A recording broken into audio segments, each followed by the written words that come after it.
face, if you go on a LinkedIn, and Microsoft Arena is a very known face. He's Microsoft, and with interest in like lots of technology domain, machine learning being one of them. So today, Hatim is going to give us a glimpse on that area, what Microsoft is doing with respect to machine learning. This is what we believe in: save time, save money, and grow business. So that is about Labs Cloud. So we product solution building in the cloud, public cloud. That is what we do. And I'll now transfer it to Hatim so that he can start over that.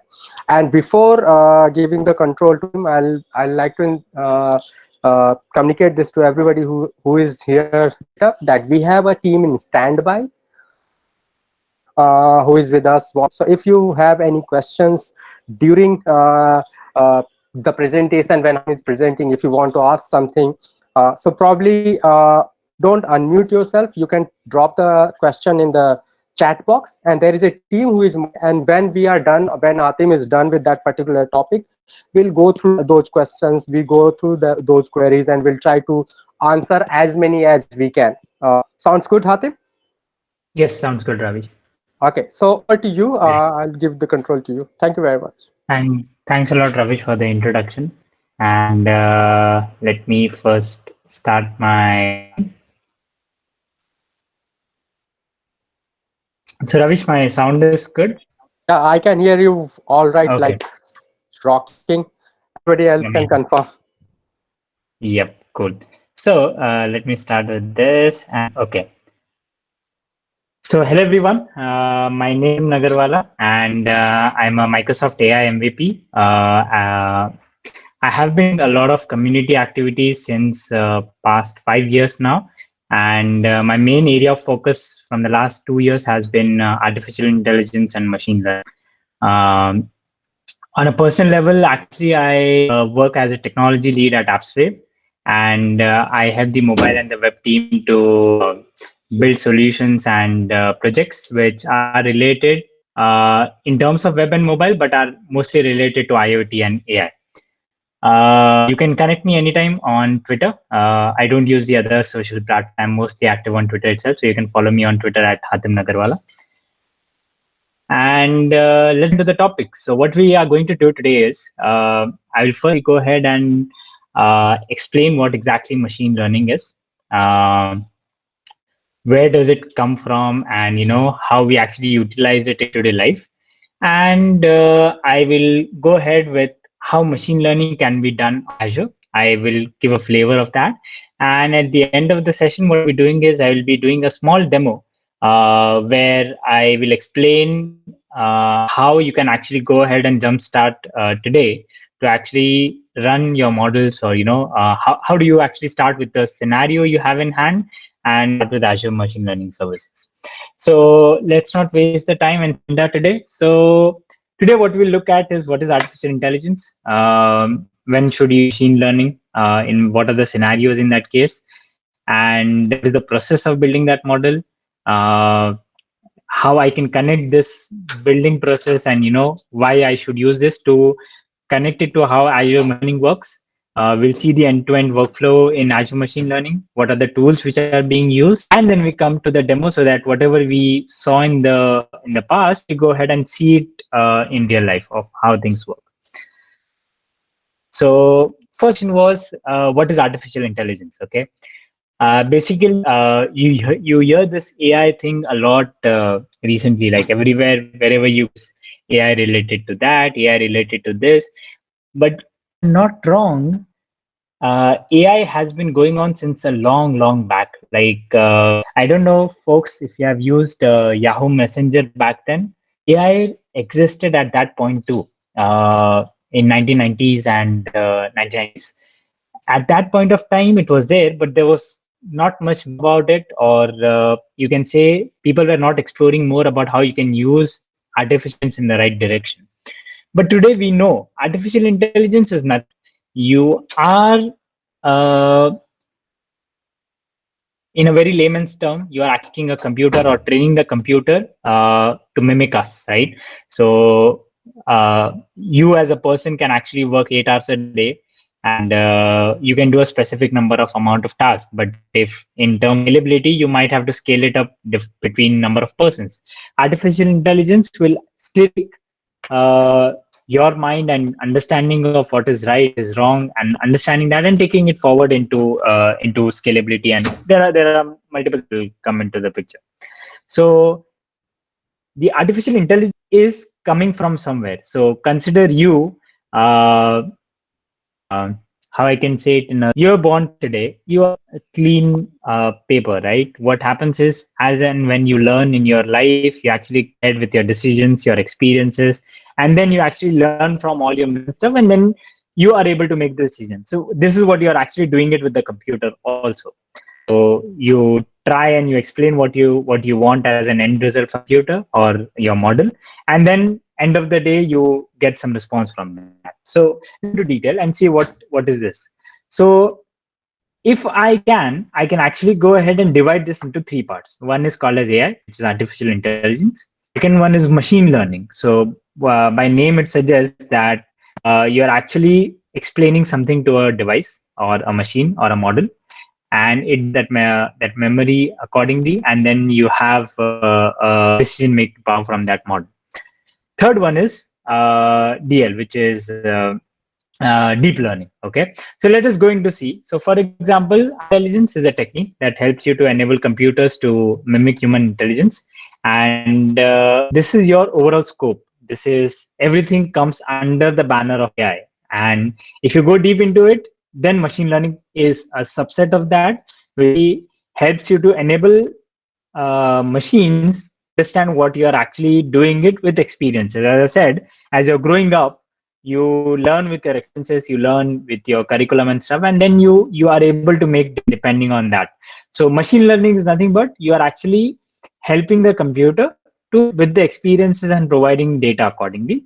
And the third one, deep learning. So deep learning is a part of machine learning in turn, which helps you to actually create a neural network which is going on inside your brain technically, and this helps machine to train itself in the future. So every time you're not someone is not asking you to understand yourself again and again, but as and when you are actually learning from the data which you see, you go make better decisions depending on that. So if I take you in this case, which is your main umbrella is artificial intelligence, then you have machine learning and deep learning. Okay, currently we will be more towards what machine learning is and how we are actually going ahead with that. What machine learning is, first we just simply find patterns. If you do this, this happens. So a very simple example is you can make a credit card fraud detection mechanism where you can understand uh, how or which credit card transaction can be a fraud transaction or can be a generic transactions. And instead of one actually checking that data that okay, this might be real, this might be fraud, actually you're training that model or you're training through machine learning to replace this mechanism to actually predict this automatically. And also you have another thing included in that is for in the previous era, like I told you about the Yahoo Messenger part. In Yahoo Messenger part, there are a lot of things. It was called as AI, but actually you are writing for it to understand it.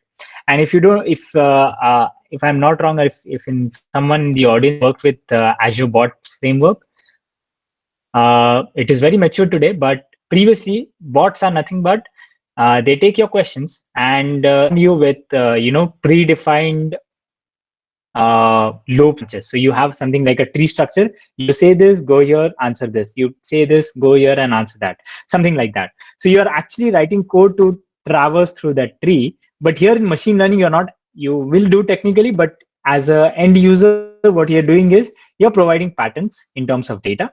You're training depending on some data, and then actually replacing your code to your algorithms in terms of machine learning. And then you start asking questions. What does mean by start asking is nothing but what you have trained your model with and the patterns.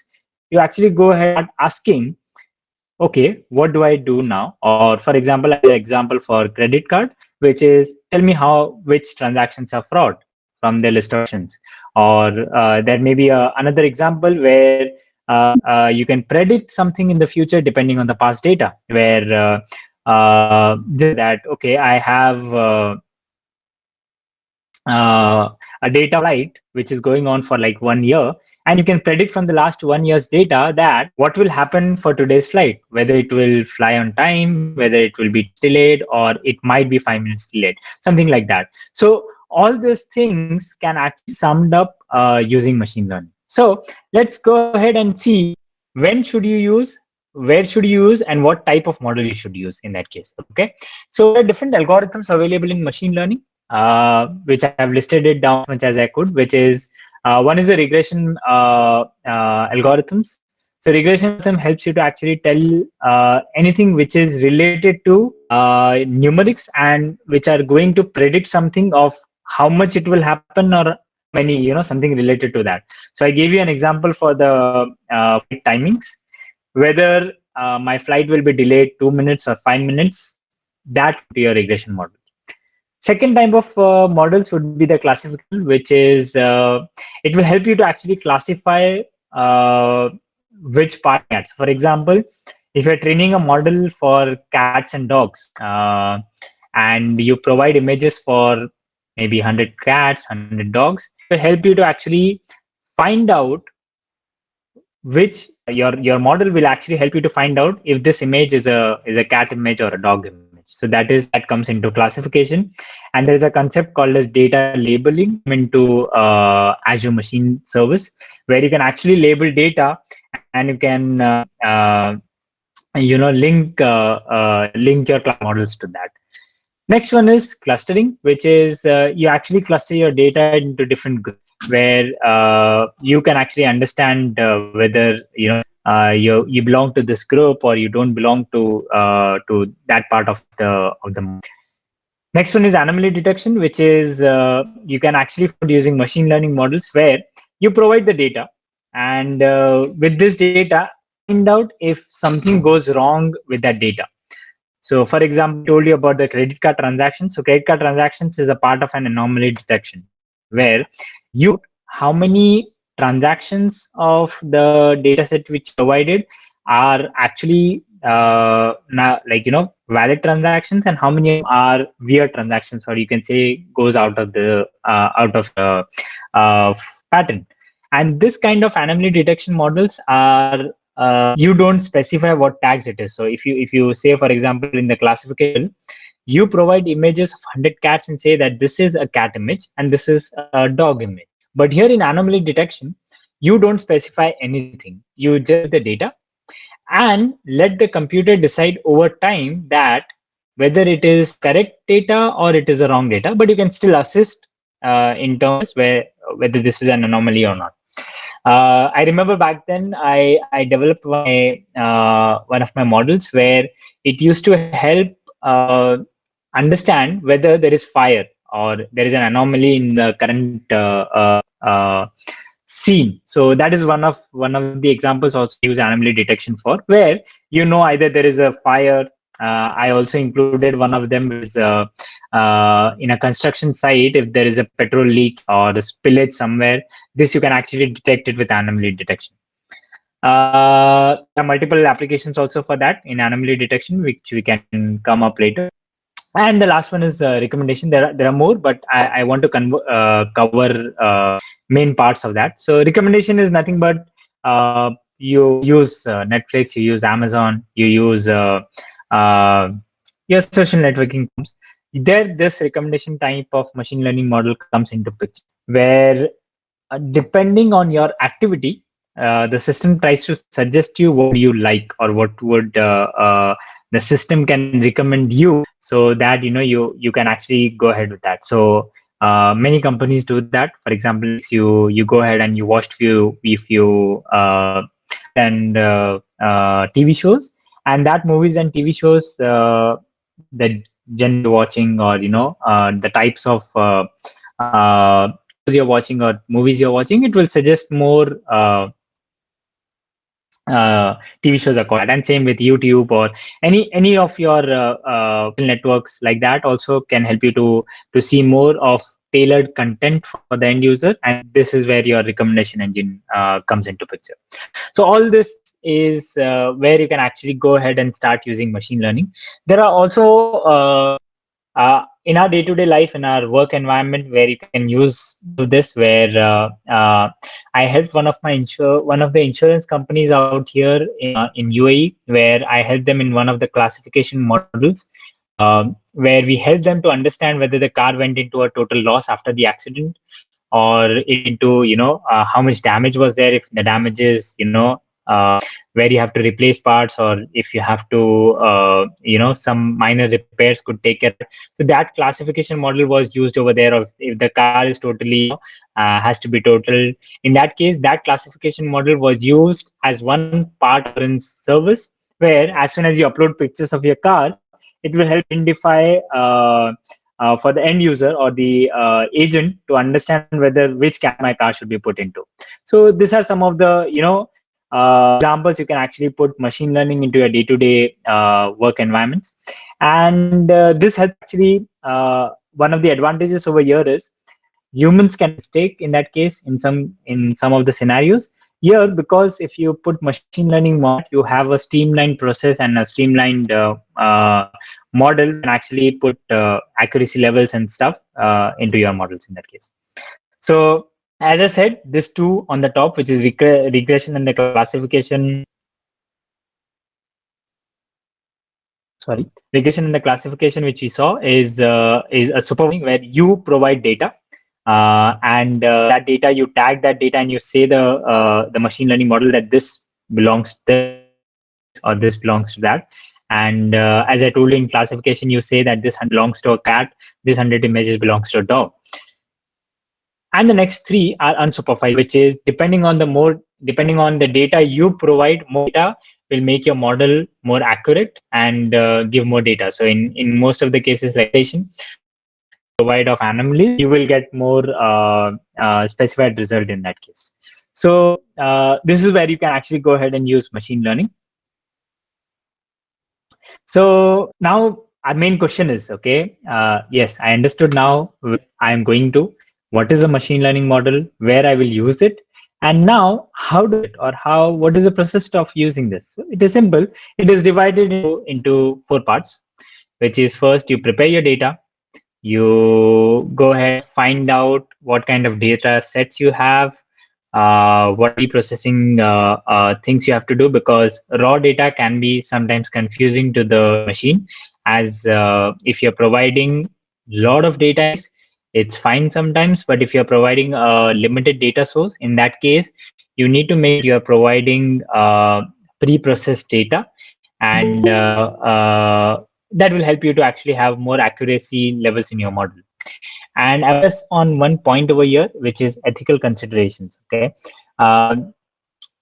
because of AI and machine learning, you understand that you're ethical with your end users in that case, which is what type of data using from the customers, or you have to have the consent of the user being you are trying to use that data for their recommendation, I know, for their easiness, but this plays an important role when you, as a data scientist or as a person who is actually involved in this process, should worry about this, should keep this into consideration, that what data is being used for training that model is have a consent from the user, or in that case, if you're making a generic model, that user info out of the case, where if I take example of credit card mechanism, if I'm not using any person's information, it is fine for us. But if we are including the person's information, we are bound to actually go ahead, and as a data scientist person, I would also always stress on this point more, to have ethical considerations in whatever I use in terms of data. So first is preparing your data, apply pre-processing, which is you clean up your data, apply the right algorithm for it, because this plays a very important role out here. If you recollect the type of machine learning types you have, like the regression algorithm, other types of algorithms which are present. So depending on the scenario and depending what you want to understand, you have to apply the right algorithm and the mod, and depending on that, your model will be generated. Because this is your profit, where after your data is being given to the model is being trained, this will go ahead and give you accuracy in your result. So this is one of the part, which is applying the right algorithm. One is testing the model. So before I go to this testing the model, to actually highlight this, Ravish, is the text clear on my screen? Because there are a lot of text which has a font small font, and I wanted to make sure that it is visible to everyone. If we can zoom a bit, because on the right side that I can see the center ones, but right and left one, they are bit. Yeah, this is good. Yeah, I can see it. Okay, amazing. So so if you have multiple types of models you can make, you can also site, which is aka.ms/ALG cheat sheet, which actually you can get about this poster. But I will give you a few examples here. For example, if I'm making a classification model, okay, where I want to detect between, in that case, I will go ahead and use this part of the model like that, which is, if you can see my mouse cursor, these two classification algorithms are there, which support multiple algorithms over here. So I would suggest you keep this in the start, this cheat sheet, where the situation and depending on your scenario, you can actually understand which algorithm I should go for. So if you are having a multi-class classification, you can go for some multi-class neural networks or decision forest. If you are only doing it with text, actually go with text analytics, where you have pre-processing text, word to vector, one of really famous ones which I have been using in my few examples out here. And if you want to use regression algorithms, the most common is the linear regression, which I will actually do it in my current demo in our session. And if you want to predict some values, so you will go ahead and use it. If you want to have structure kind of discovery. So in short, just my point being here is, keep this cheat sheet in front of you when you're actually going ahead and making your model, to select the right algorithm, because this will depend on how your output depends in terms of algorithm. Third part, which is the testing the model. So always a good example here is to, if you have like your data available with you, train it with 100% of your data. Train it with a part of your data, and a small part keep it open, so that once your model is ready, use that pending part of your model to actually train it with that data, and see if they're good enough to predict that information. Okay, predict that information, or is able to perform the task which you are to do it. So always divide your data two parts. One of them is for training your model, and one of them is for testing your model. And then you can actually run this cycle again and again when you have more data coming in into your pipeline. So this is where you actually test your model. And the last one is, so deploying it. You can deploy your model everywhere, and anywhere where you can actually put it on prem, and you can put it on. One of the examples which I did in my past was 2017, I guess. I developed an object detection model where I used construction sites with the same anomaly detection, classification, image classifications, where I found out that how you can actually out in the construction site, which tools are more hazardous and which tools are not hazardous. And also you can add the search on top of that to understand which tools are present at which, depending on classification model. So this whole solution was actually hosted on a prem environment. So so you are very flexible in that case, where either you host this model on your local, or you host it on a cloud environment, and you can actually have APIs plugged into that, so that you can actually give access to end users. So you can have a human oversight on top of it once the model is deployed. So my question here is, then why to Azure machine learning, right? So as I said, in this model, I would just keep some metrics ready for you guys to understand what I did. Okay, so because this model was on-prem, okay, I could run a virtual machine with 32 gigs of RAM and uh, NVIDIA graphics card, which was I had a limitation which I could only use a 4-core NVIDIA graphics card, which was not that good. And for every batch of training, okay, it used to take around 6 to 8 hours for me to train that classification model for me back then in 2017. A lot of things were manual, annotations were manual, labeling was manual, and I had to tell in each and every picture. I had to usually draw bounding boxes related to that and train my model saying that this points is where my actual object is present and train that model accordingly to that. So this was a lot of manual process, and if you're doing that, you have to train the model. So depending on the algorithm by using code on-prem. Okay, so there were a lot of things which was done manually when you were doing it on-prem, and to use your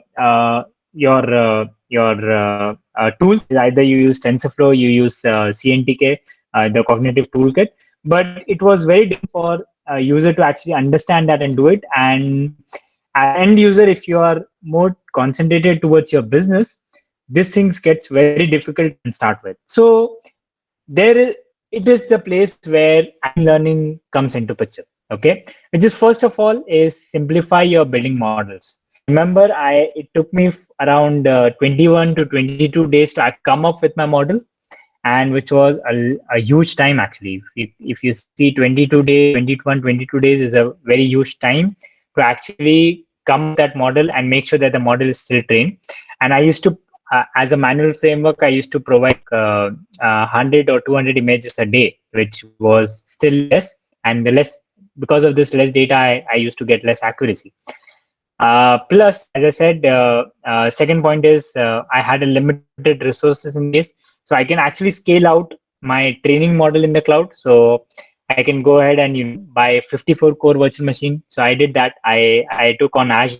I took a VM which had a 54 core NVIDIA graphics card, 28 gigs of RAM, and an SSD hard disk, which had actually reduced this training time to around 20 minutes, which is really good for me. From bringing up 6 to 8 hours to 20 minutes, it's amazing for me.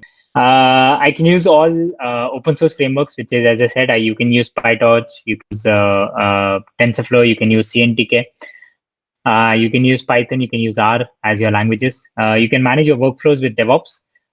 So if you want to automate this pipeline, you can actually use Azure Machine Services to build a pipeline accordingly, and then set up a DevOps pipeline case. And deployment to the cloud is very all to the edge. Will be very easier with Azure Machine Learning. I will do a small demo if I am not 100% sure whether we will be able to complete that demo, but I go through that demo of deployment to a Kubernetes environment and how to orchestrate that.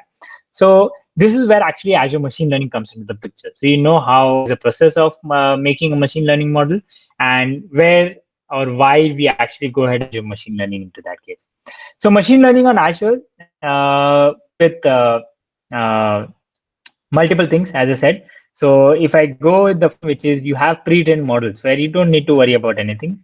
If you heard about models like services like from Azure, which is Cognitive Services, which helps you to analyze a lot of things, which is vision, speech, language, and search. I guess I have someone unmuted. Cool.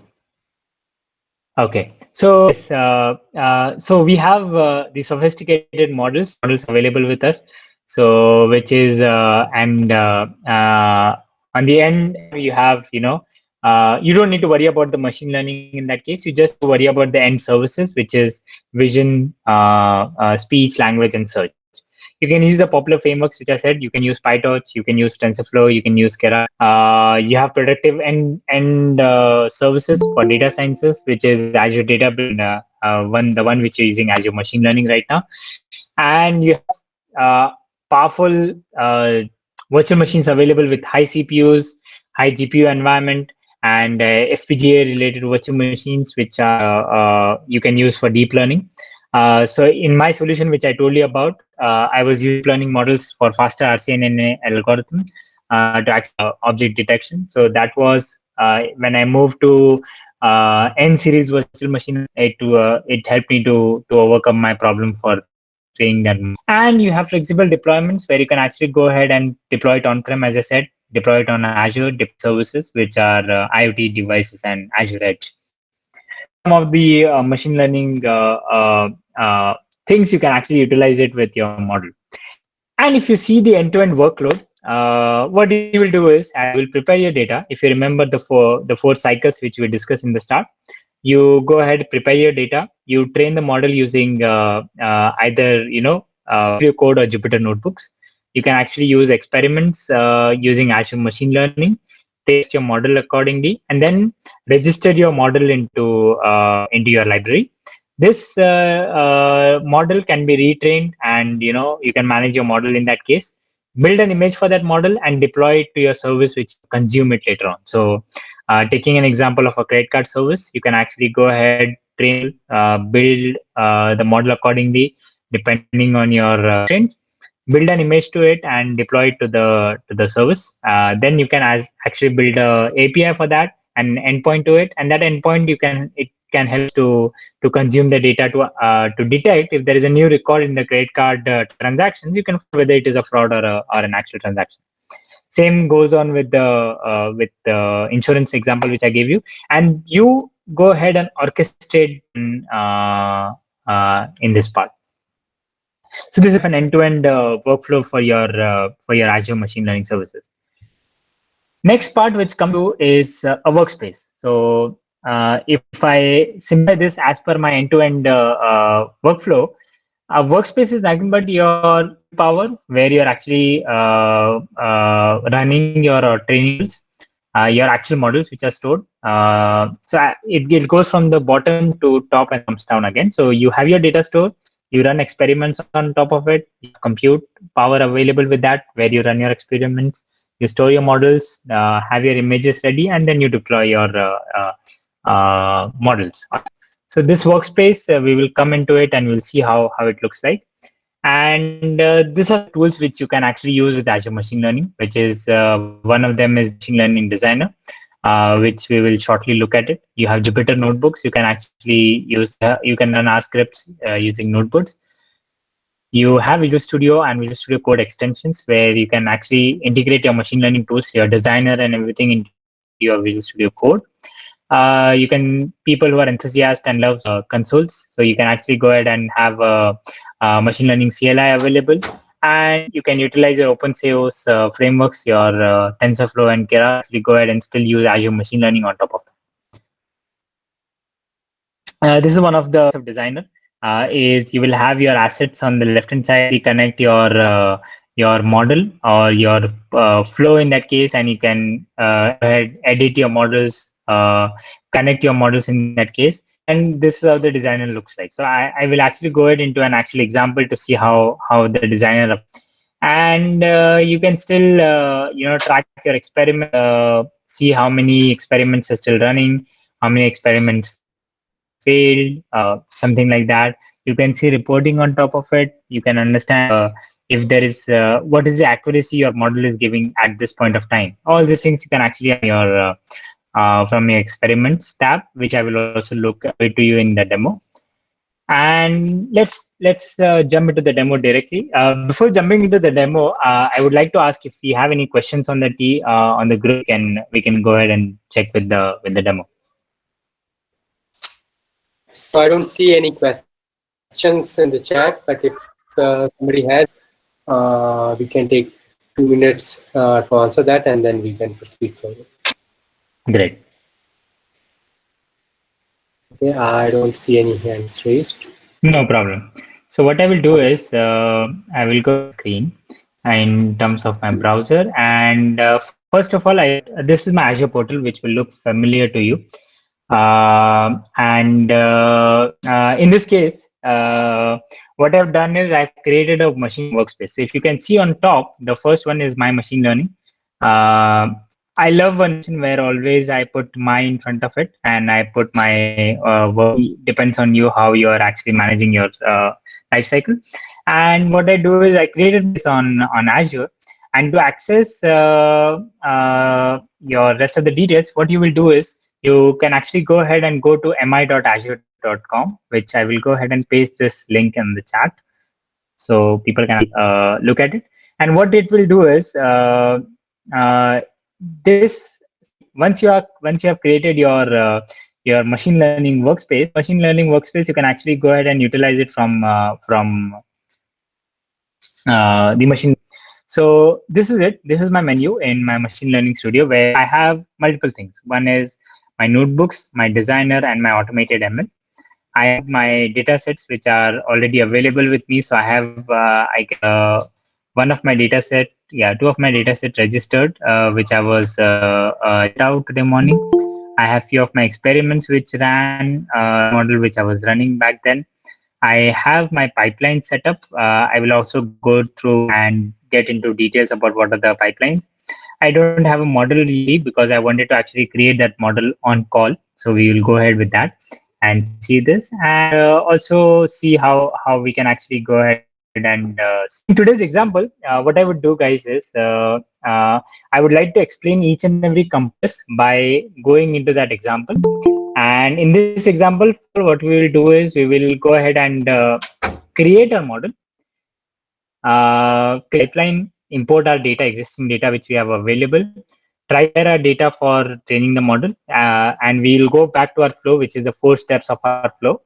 First, getting the data, preparing the data for us, and then training the model for it, testing the model internally, and deploying it to our cloud environment.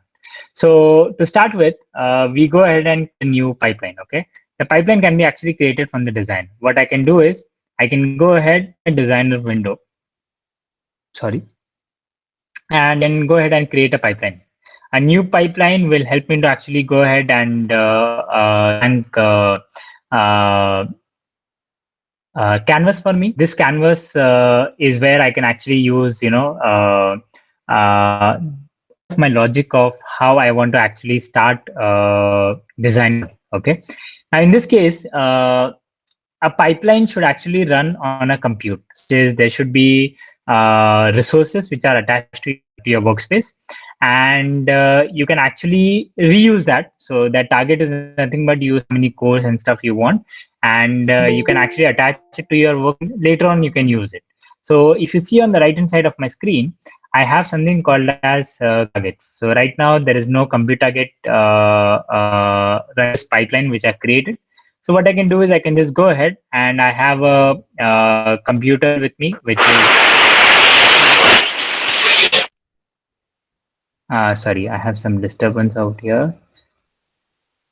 Okay, so if I come back, so here what I have here is I have a compute target available, and that target I have created a computer which is I can go ahead and create a new compute target also where I can predefine my models, or I can actually go ahead and add my customized compute target where currently I have an 8 GB storage, 7 GB RAM, and 2 cores processor.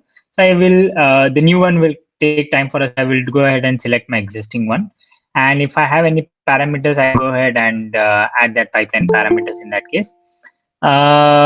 Next is once my compute target is selected, in that case what I will go ahead is usually when you're creating a new compute resource, it might take 5 minutes or of your time, but you can do it for your future runs.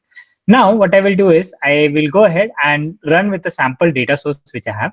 So in the Azure data studio machine learning studio, you will have called as sample data sets. Okay, and what we will do is we'll try to take an example of automobile price data. So what I can do is I can just drag this data, and I can say use this data source and drag it on my canvas. So what I have right now is a data source which consists of I can just go see the data set output, which is it has multiple car models, which is Audi, Alfa Romeo, and all this data is available. For each and every car, I have what is, it is a rear wheel drive or a four wheel drive and or a free drive.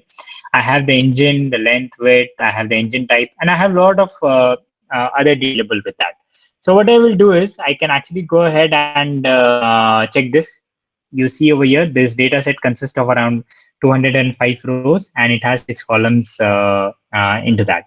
So as here in this data, I have out of this 205 rows, a lot of blank data, which is I don't have data over here. I have number of rows information in some cases, and then in some of the strokes I don't have data over here. So the data is not clean out here, correct? So what I need is I need to actually go ahead and clean this data. So what I will do is, first of all, and I missed to say one point, is this is no code building model. So everything I will do here is dropping, and I will try to do everything on the UI itself, which is how easy it is to actually go ahead and see that. So the second thing what I will do is I will go ahead and try to clean this data, or check what I need, what I don't need it in that case. Okay, so I can go ahead and select, or if you don't remember which category it is, sometimes you can actually go ahead and search for this. I want to select only a few columns in that case, so I can go ahead and select columns over here. I search in this search box. I can search two things: is pre-built asset, or I can search for anything which I have created in the past. So I can go ahead and I want to select column dataset over here. So I will go ahead and connect this to my dataset here. Go ahead, select this and connect it out here. Now, when I go ahead, actually configure it over here. So on the right hand side, you can see all the parameters for this. You can select the output or run settings if you have any custom settings out here. I will select the comments. So I want to include all columns in that case, first of all, and just I want to remove my column, which is the normalized losses, because I see a lot of null data in that. I will go ahead and remove this. And so what I did over here is, in some cases, you have a condition where you are receiving a lot of columns in that case, but you don't require all these columns to use it in your machine learning model. Okay, so in that case, what you will do is you can actually go ahead and exclude or only include the columns which you want in your data set. So this is one which I've added a column into my data set. Next one is, what I want to do is it's clean all my is null for now, so that I get more accurate results. So what I will search for cleaning my data, if I have any asset for this, which is yes, cleaning missing data.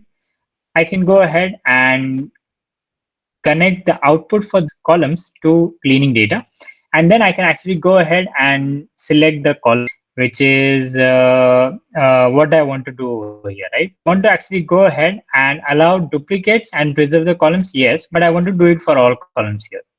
So what I will go ahead and do is I want to clean data from all my columns, or I can actually go ahead and do the same thing, which is select one of the columns which want to clean it up. Okay, so I can go ahead and now with our current demo, I can go ahead and select all columns and click save here. You can see there are two endpoints for this. Okay, what does this two endpoint means for you is the left hand side always will be clean data set. The right hand side will be your whatever was null data, whatever things are left out from that will be your data set. Okay, so all will connect your data set to the left hand side of your entity. So this is the clean data set. If you see, if I hover my screen, this data set, and this is the cleaning transformation data set. So you always see the left hand side of your output. Now the next part is, if you remember our model, in my data set, I said that I will use a part of my data set to train the model and a part of my data set to actually test my model. So what is, I will split the data into two parts, which is if I go ahead and drag a split data mechanism over here, I can drag the split to this. Now I want to split data depending on of a fraction of my data set. So this fraction goes from 0 to 1, and I can specify what type of set. For this example, I will make it 80-20, which is I want 80% of my data to be used for training my model, because I have only 200 rows right now. So it is better I have more columns in my data set. And the second one would be my 20% of my data, which is will be used for my testing. So I take this, and 80% of my, and again the same thing. The left hand side will be my data which I want to use for 80% of the data set, which is the fraction of output, and the second output would be my 20% of the data, which I can connect it later on to my testing. Now, the example we had for an automobile price data which we have, I will come back to again my data set to what data I have here, is I have something called as a okay, and I want to understand or predict what will be the price model depending on my make. Okay, something like that. So what I will do is I will run a machine learning algorithm to predict prices depending on mobile price data on the past data. So what I will do is, if you remember a cheat sheet, according to the cheat sheet, if I want to have a data set which actually includes prices and features and the prices, I want to predict that. This will help us to use a linear algorithm. So if I go over here, I have a lot of categories available. You can actually go ahead and use it over here directly by searching it, or you can actually, which one you want to go ahead and check that, you can actually go for an algorithm and you can take it. So I can actually train my model. So I have training available over here, which I can actually include it over here, and use my regression algorithm, which should be I don't remember where it goes. So I will search for regression, take a linear regression over here, and I can drag that model out here, which is my regression. And whatever linear regression model I have, I will train it to my use it to train my model, and use my data of what is available, that of my data, to actually train that model, which will be over here. So I connect my 80% of the data to train my model over here. And this training, actually, if I see, I have to label the columns, which is I want to specify which column I will be raising. So, or which column I want to train the model for. So if you see for a value, I can actually go ahead and train my, in this case. Previously, you had to try to put the values manually, but due to index, this is good for us to actually put the tags in that case. So remember the case sensitive out here. So sometimes you come to know later on that your columns are not your columns are not being picked up in your training model because of the case sensitiveness, and this will help us to actually, if you see, I'm actually training the model depending on the price. I don't want to do it for the columns as of now for the sake of the demo. So what I will do is, now I can actually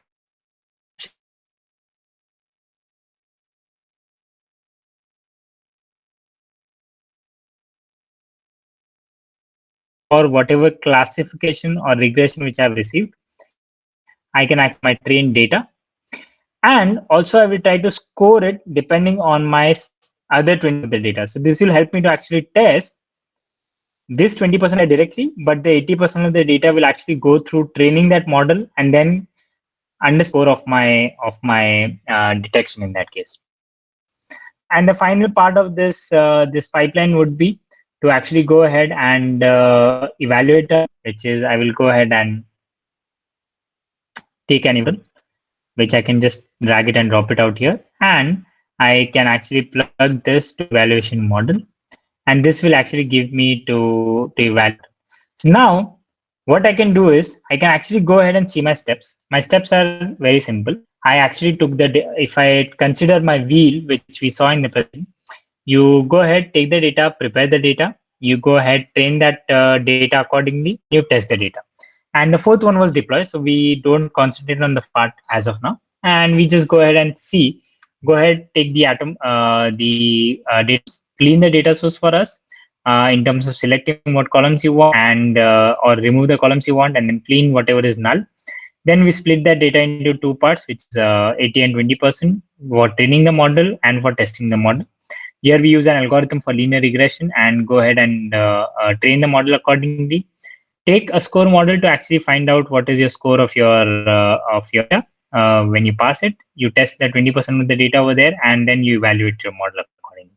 So this is where your model is ready, or your is ready. In that case, you can go ahead and actually submit this model. What will happen is when you submit, you can actually go ahead and select an existing experiment, or actually go ahead and create a new experiment. So I can go ahead and select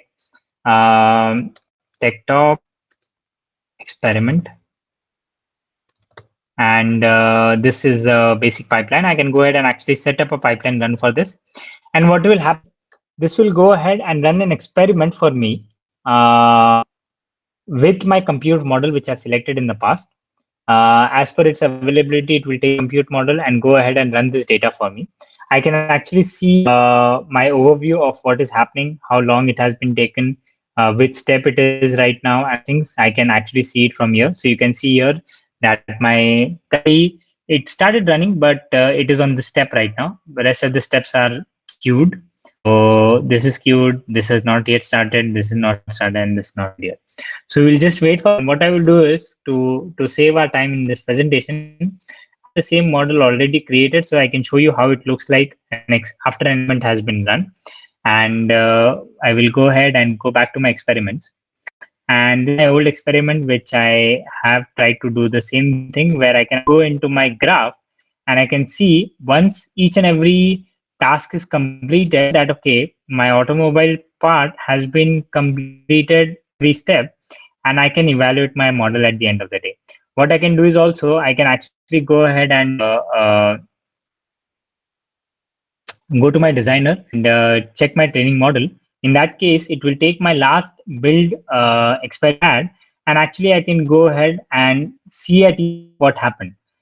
So in this step, if I go ahead and I want to see my logs, I can actually go ahead and see the resultant data for 1 and 2. If I'm splitting that data set, what data set was used in my percent of my data set or 20% of my data set.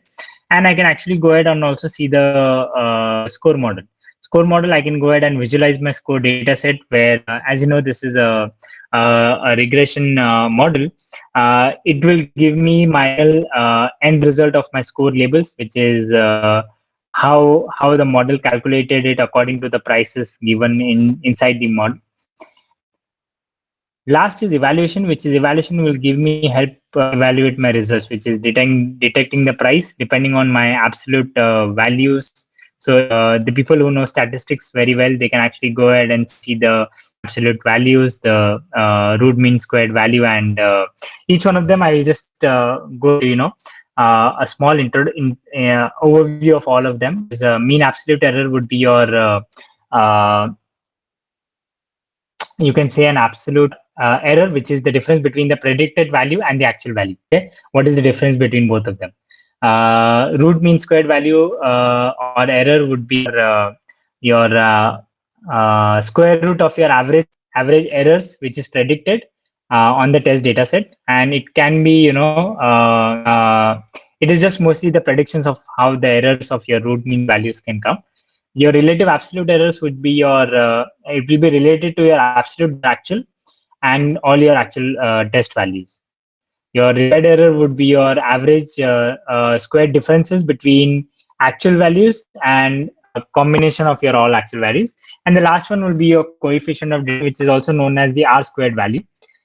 This is the part of statistics which tells you how well your model in terms of determination. So for error statistics, always it is better to have smaller. So if your error is closer to 0, if you can see the relative squared and the relative absolute error is closer to 0, it means your model is performing very well. And the coefficient of determination, if it is closer to 1, it means model can perform better predictions. So in end services like your cognitive services, when you're using Vision API or any of the end services API, at that time you can actually perform accuracy by getting getting response from the user from the input you provide, and also get the accuracy of how accurately the model read your response. So this is where you actually go ahead and for first part where you know how to go ahead and build your model, drag and drop things out there and put it into your workspace. And then our next model is to actually next part is to actually deploy this model, okay, which part of your loop, which is how do. So what I will do is, in this model which I've already created and I have run my experiment already, actually go ahead and create a real-time interface. So now I can go ahead and create a real-time interface out here.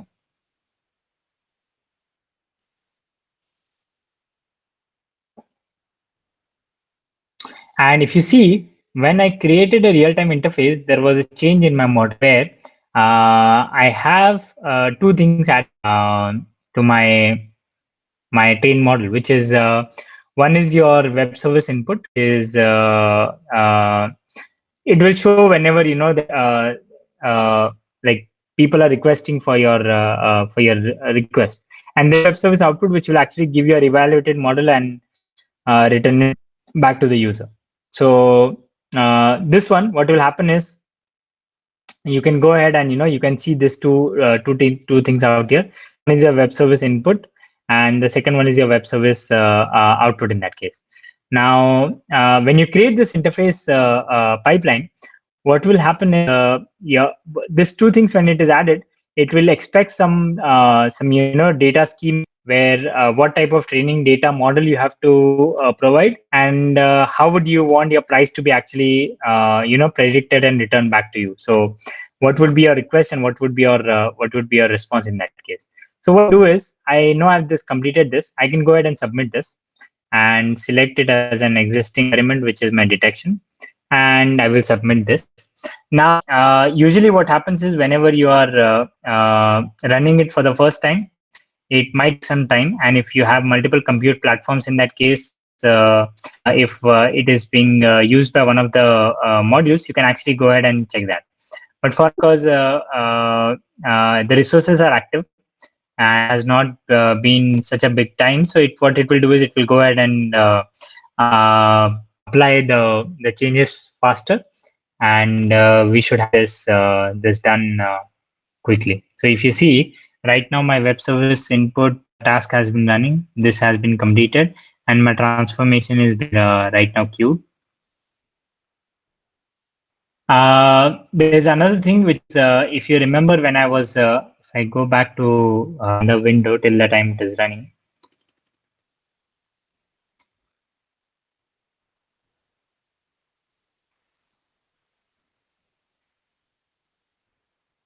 So if I go back to my completed one, and if I go back to my, or if I go ahead, I just wanted to show you the compute part, which is what are the types available with us right now. So if I go ahead over here, there should be. So if you remember, when I get a compute platform, I am not able to go to that step again. In that, it helped me to actually specify how many core machines which I'm putting in. So that will help me to actually understand what is going on in that. This compute platform right now, if you see, it is cleaning the missing data in terms of my pipeline. That's why the current one we've created, which is, if I go to my experiments, a new experiment which I created right now in the detect over here, will wait for my model to be running. So as I said, yes, this will this will take time to happen. So till that time, what I can do is, I can create a cluster for me, an AKS cluster. If I don't, if you have it on your Azure account, I can go ahead and deploy a new cluster. So I kept this on purpose, that I don't want to create a cluster from the start, where I can actually select my region I want to host my my virtual machine. I can select the CPU I want for that high CPU or high GPU machines, and I can select where I need to run my model in that case in terms of compute. Select the higher one, which is, for example, if I select this one, and I can go ahead and put things. I can put a compute name for this, which is Hatim AKS machine. Okay. I will go ahead and create this AKS compute instance for me. So this one also usually takes time. It is going creating the AKS cluster in that case. Now, what is once the AKS cluster is created, and if I come back to my experiments and if I show you the which is being completed before, you can see publish over here. So what will happen is I can actually take any existing experiments which I have, or I can check the one which is running currently, which is the one which you saw right now, which is this one. I can actually go ahead once it is completed. I can go ahead and publish that also. So in that case, I can go ahead once the compute is ready for me. I can go ahead and actually put that to my cluster, which has been created. So in all, it is so simple. As you saw, we started from scratch. We had no problems in terms of creating a pipeline for us. We went ahead and created a model, what exactly it has to do. And at the end of the day, we are evaluating that. That model will help us when we publish this model. This will be available in Compute, and then we can add an Azure Machine Learning endpoint for this. So this endpoint will act as a REST URI for us. This will help us with status and tags, and then consume it using your keys you have, or whatever authentication mechanisms you have put. You can actually consume your model to detect car prices. So like that, you go ahead and check multiple endpoints in that case, and you can go ahead and check that. I will come back to my presentation in that case. I had just one more thing to show. Is there are which are newly added into Azure Machine Learning in the recent. There was a recent event of which was Microsoft Ignite. So in that there were two preview features added. One was the fairness, which is if I go into more details about this, is the functionality is called as Fair Learn. Okay, and it is used in Azure Machine Learning, where it is used to manage your existing artifacts in your model, and you can find out which model is giving predictions. So if you can see my screen, there are like there are multiple models available, which is Black, Asian Pacific, American Indians. So in that case, how my model is actually performing in terms of under predicting and over predicting. So you see, I can see an overall chart of my fairness of my model, which is how it is predicting in terms of American Indian or an Asian Pacific islander, and it will help me to understand my experiments in an insights way. So you can check your see in your dashboard to see what happened when you created originally your model, and what is the scoring time in that case. So this will help you to check it on your Azure portal itself and understand this. And next one is this designer, the one which you saw right now is this one. Is preview as of now with few of the things, which is the graph engine, which is still in preview, where you can show status with color bars, which you saw right now in my preview feature on my end, which is if I go back to my edge and if I go to my experiments again, I had experiment here. Where is this? So if I go to my experiments and check my experiment over here, which is now, which is good. And so if you see the color combination and the status available, this is one of the preview features which is available.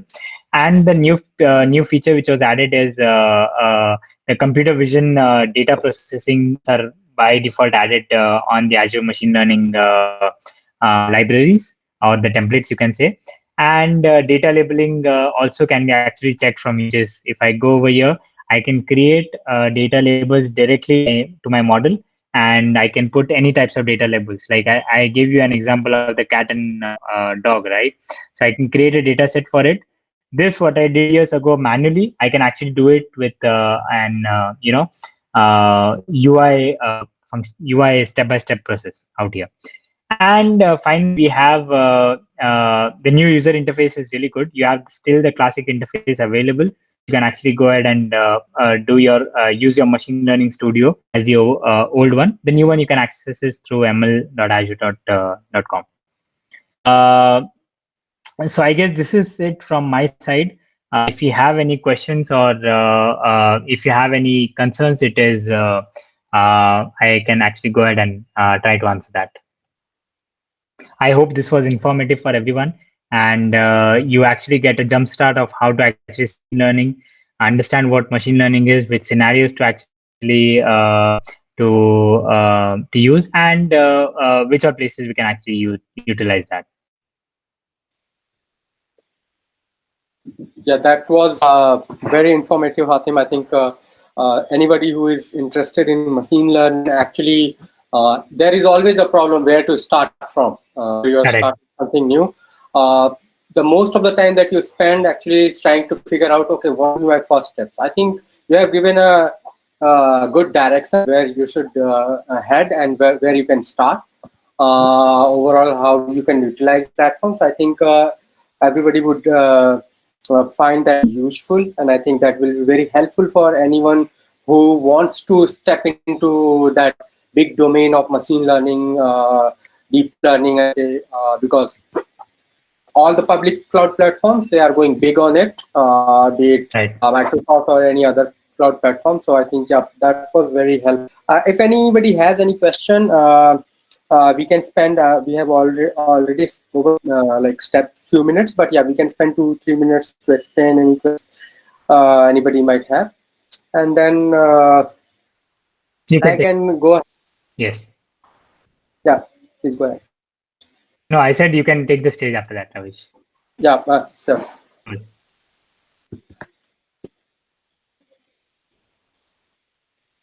Thank you, Ritesh. Thank you, Ayaz.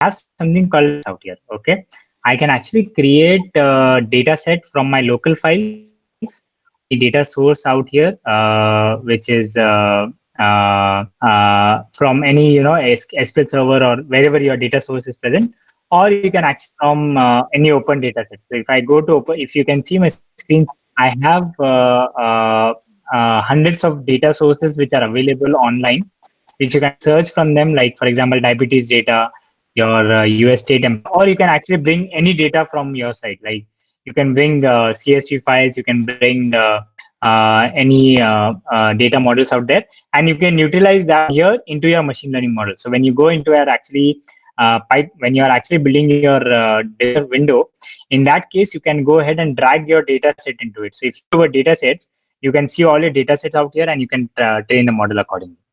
Answer your question, Alisha?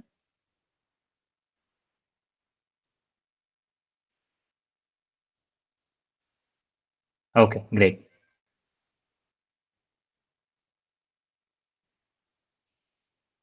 Cool. I think Ravish, the stage is yours. Thanks a lot, everyone, to be so patient. I hope this was a really informative session for you and being such a nice audience. Thank you. So, stage on to you, Ravish. Okay, thanks, Hatim. Thanks for your time on a Saturday afternoon. Weekend, so I can understand everybody is occupied. I'll take just 2 minutes of everybody's time and go ahead with talk, because we talked about public cloud. So I'll then explain Lux Cloud's cloud management platform. We recently launched it. There are customers using it. So which is PowerBoard. This gives you, PowerBoard is dashboard. It's the cloud management platform for the public cloud. You can use this to manage and get a 60 view, Hawkeye view of your public cloud, be it AWS, or you can manage multiple cloud accounts with the help of this. And just not we provide recommendation, as Hatim talked about, like based on what you are doing, it can suggest like this is what you should do. So we have built intelligence into it, and which can provide you of like, okay, if you do this, this will save cost for you. This will help secure your cloud account because there are so many security issues. So there are a lot of features that we have built into it, and anybody who is interested, they can go ahead and look into Powerwood. You can sign up at, it hardly takes a few minutes to complete the sign up process, and you can start it and you can start managing your cloud account with Powerwood. Feel free, anybody who might be interested, feel free to sign up, and then we'll take it forward, and then you can your cloud account. Okay, so the address is, if somebody can put that in chat, lubs.cloud Powerwood. I'll quickly go, like, so it gives you, you can manage AWS accounts. We provide you alerts and recommendations. You get 3 bird eye view of your cloud accounts. It's not just one cloud account, all of your cloud accounts. And you can see insights, you can get insights and like what is the uses across different cloud account of yours. Okay, so that is it. If he has any questions, feel free to reach out. We have Akbar with us, who is, and we have sales offices across India and Hungary. So feel free to shout us if you have any queries. And thank you very much for joining us on a Saturday evening. Have a great weekend, everyone. I see few queries. Is there a question? Okay. Yeah, we will be sharing the data related to this. Please watch out. Link, we will be publishing that information, and Twitter and LinkedIn social media platforms. All the artifacts, the recordings, I think will be shared over there with the presentation and the sources. Okay. Okay, so I think that is all. Thank you very much, Hatim, and everybody who joined. Have a good weekend. Thank you. Bye-bye.